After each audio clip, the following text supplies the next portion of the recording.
Bonjour à tous, je suis Eddy Lemag du blog Footballeur Attitude. J'espère que vous m'avez reconnu malgré les lunettes.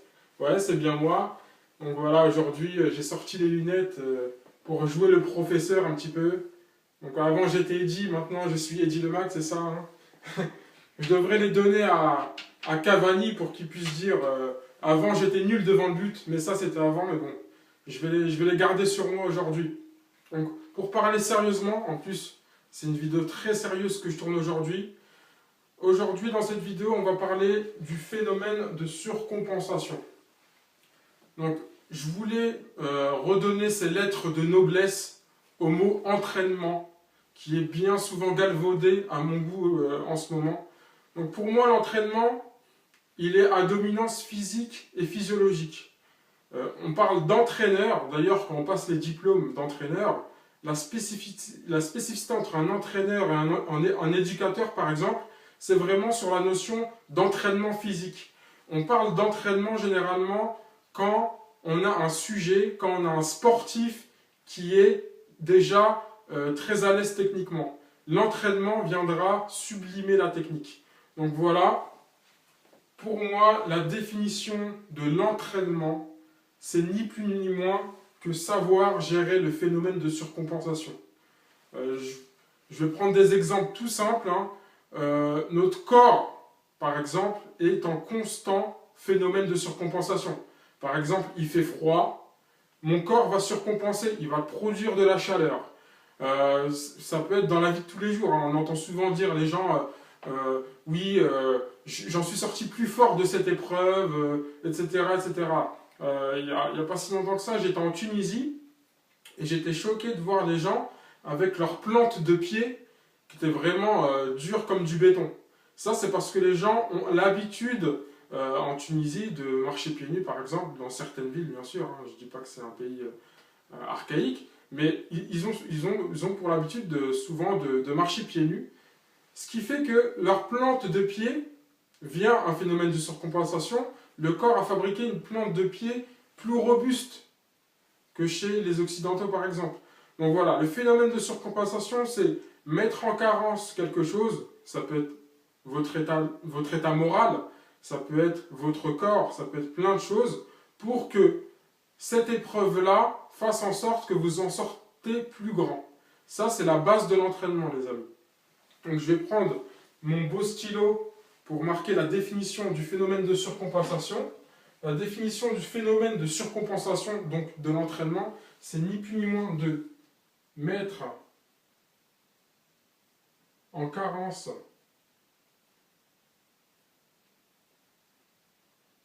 l'organisme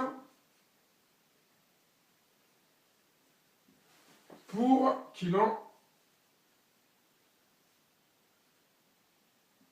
ressort grandi.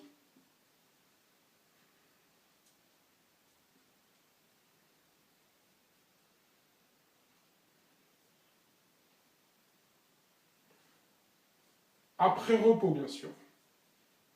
C'est le repos qui va faire en sorte que l'organisme en ressort grandi.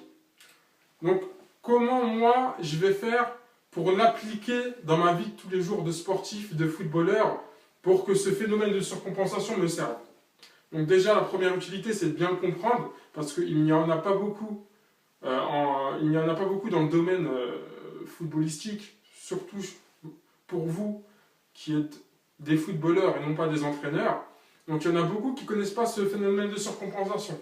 Donc déjà, le fait de savoir comment marche le phénomène de surcompensation, ça va vous donner un plus. Le deuxième plus est de l'appliquer dans votre entraînement. C'est une fois que vous allez l'appliquer que vous allez en tirer les fruits.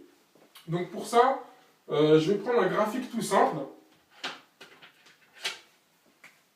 où en vert, je vais mettre tout d'abord tout ce qui est fatigue physique.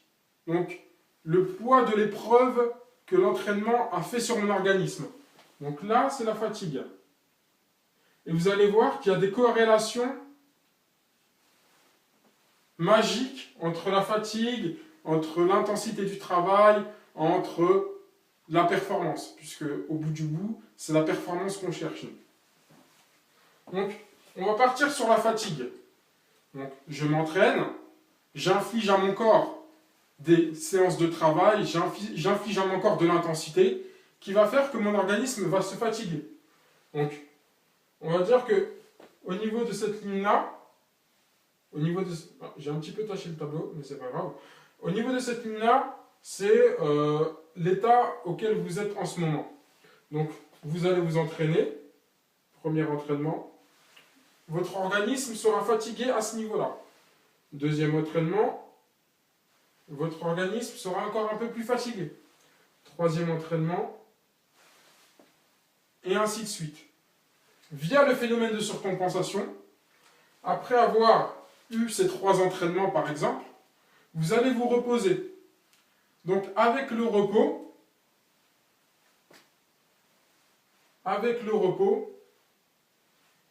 le phénomène de surcompensation va faire que, au niveau des fibres musculaires, au niveau de l'influx sanguin, au niveau des capacités cardio-pulmonaires, au niveau de plein de choses, rappelez-vous de la plante de pied dont je vous parlais tout à l'heure, va faire en sorte que votre organisme va en ressortir plus grand. Donc, au niveau de cette phase de repos, vous allez vous reposer et votre organisme va se retrouver là, après le repos. Ça fait un peu comme la bouteille d'Archimède. Hein. Vous plongez sous l'eau une bouteille d'eau, elle va ressortir à la surface un peu plus haut. Donc vous qui étiez là, en termes de fatigue physique, vous allez en ressortir plus grand. Et le but du jeu, c'est de réitérer à chaque fois. Donc, on est là, on recommence les entraînements. Et là, on va être ici, au niveau de la fatigue. Phase de repos. On en ressort encore plus grand que la dernière fois. Et ainsi de suite. Entraînement, repos.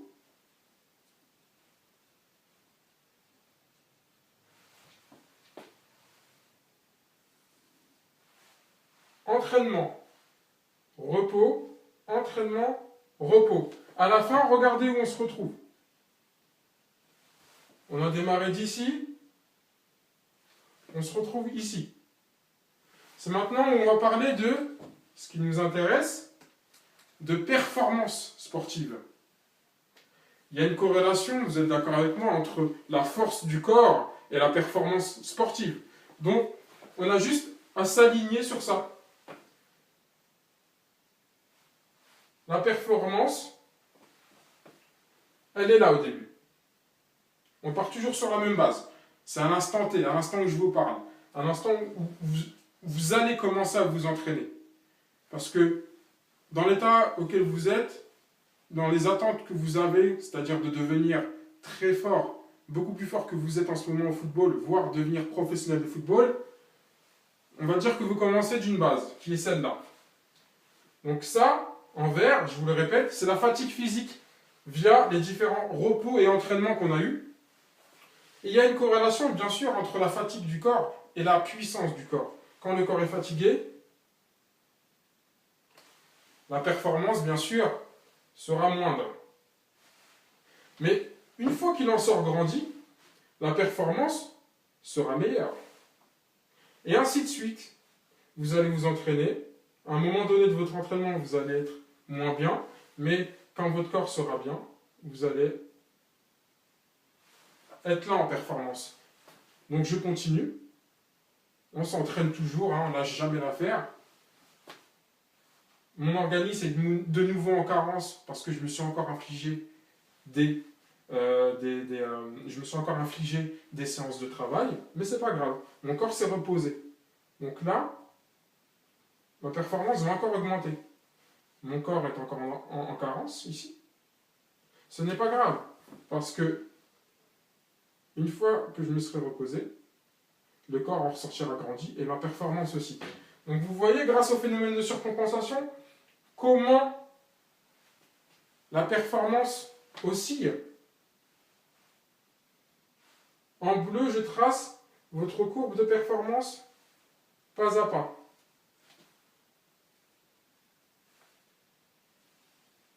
Mais au final, nous, ce qui nous intéresse c'est qu'au bout de ces séances de travail, vous avez commencé ici, on est d'accord, et vous terminez là. Vous avez eu une marge de progression. Et tout ça grâce au phénomène de surcompensation. Vous avez vu comment le corps est un miracle? Je recommence pour ceux qui n'ont pas compris encore, parce que c'est trop important. Donc, je note ici ce qui nous intéresse, notre performance. Le phénomène de surcompensation se traduit par ce tableau. En vert, ma fatigue physique infligée par mes séances de travail. J'inflige de la fatigue physique par des séances qui me font du mal. Je me repose. Mon corps en sort grandi. Parce que ne me demandez pas pourquoi, parce que c'est comme ça. Parce que le corps humain est un miracle et parce que le phénomène de surcompensation fait que quand on s'entraîne et qu'on repousse nos retranchements, c'est comme des faux plafonds. Hein. À chaque fois, il faut casser les faux plafonds pour augmenter. Donc le corps en sort grandi. Et ainsi de suite. Et ainsi de suite, jusqu'à, sur le long terme, atteindre une forme qui nous plaît beaucoup. La performance physique vient juste après. Parce que c'est du bon sens. Entre la forme physique et la performance, il y a un lien très proche. Donc, cette performance va jouer en fonction de la fatigue physique. Je suis fatigué, mon corps en ressort grandi, ma performance augmente. Et ainsi de suite, on rentre dans un cercle vertueux qui nous fait arriver ici, à un instant T. Par exemple, vous vous préparez pour une détection, vous vous préparez pour une compétition. Vous savez qu'à cet instant-là, il faut que vous soyez là. Donc, vous allez vous infliger des séances de travail en fonction pour arriver à cette performance-là. Donc, comment infliger son travail? C'est le troisième point qu'on va aborder. C'est l'intensité qu'on va y mettre. Ben, l'intensité, on va la mettre en fonction de la fatigue qu'on veut et en fonction de la fatigue qu'on ne veut pas. Donc là, on va aller en juxtaposition avec la forme physique. On est bien d'accord. Si je suis fatigué, c'est parce que je me suis infligé des séances de travail intenses. Si je ne suis pas fatigué, c'est que je me suis reposé. Donc, on va agir en décalquant. Ah, ici je suis fatigué? C'est tout simple. C'est parce que j'ai mis de l'intensité dans mon travail. Donc là, mon travail il va être ici. Mon intensité elle va être ici. Je vais me reposer. Mon intensité va baisser de la normale. Elle va être moins que la normale, mon intensité. Je vais retravailler. Mon intensité va augmenter. Je veux me reposer pour que mon organisme aille au sens contraire. Je vais baisser mon intensité. Et une dernière fois, parce qu'ici on part sur 3 phases, je vais encore augmenter mon intensité. Et me reposer. Ici, quand je me repose, la dernière fois, vous voyez que mon corps en ressort grandi. Donc ma performance. Ça c'est la base. Après on peut apporter de nouvelles notions. Comme Popov, un théologue russe qui a longtemps entraîné les équipes olympiques de Russie, qui a inventé les effets retardés. Les effets retardés de Popov.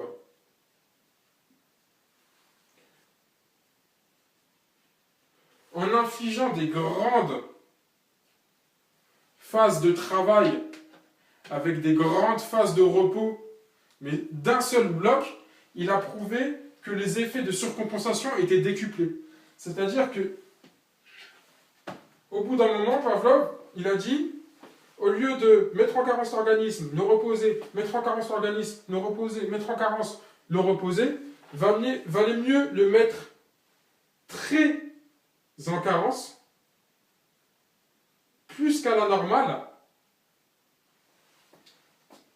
Et il a prouvé qu'avec un repos proportionnel à la grande phase de travail, c'est-à-dire un meilleur repos encore, l'organisme en ressortait beaucoup plus grand, c'est-à-dire vers ici. Et ainsi de suite. Il infligeait encore par 3 à 4 entraînements par jour des phases de travail intenses. Le corps terminait ici en termes de fatigue, mais avec un repos encore plus conséquent, le corps, en termes de force, ressortait ici. Donc automatiquement, les performances s'alignaient. Les performances, excusez-moi, je prends le stylo bleu, les performances s'alignaient. Donc, avec les effets retardés de Popov, qui prenait le même principe du phénomène de surcompensation, mais qui l'a décuplé en infligeant beaucoup plus de travail et beaucoup plus d'intensité. Mais les intensités, elles étaient plus là. Hein. Les intensités, elles arrivaient jusqu'ici hein, avec Popov. Donc, il a prouvé, je ne sais pas pourquoi, et on ne sait pas pourquoi, mais il a été prouvé que justement avec les effets retardés, c'est-à-dire en infligeant d'un coup une charge de travail avec un long repos, d'où les effets retardés, et ben on avait des meilleurs résultats. Sauf que le petit bémol, c'est qu'avec les effets retardés, on peut tomber ici. Ici, ça s'appelle le surentraînement.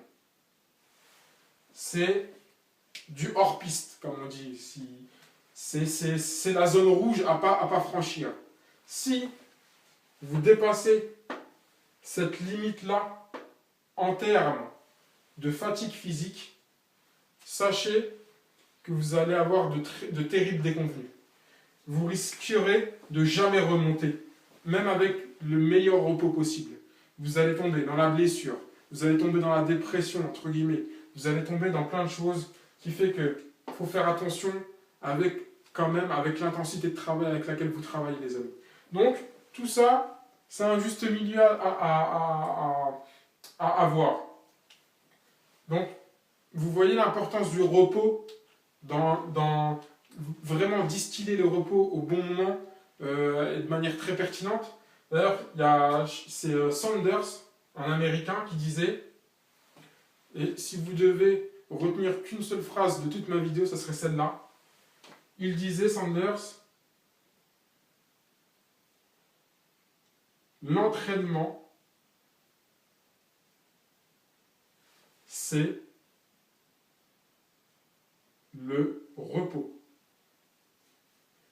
Qu'est-ce qu'il voulait dire par là, Sanders, quand il disait l'entraînement, c'est le repos? Nous, on croyait que l'entraînement, c'était sur le terrain d'entraînement et en fonction de ce qu'on faisait à l'entraînement. Non.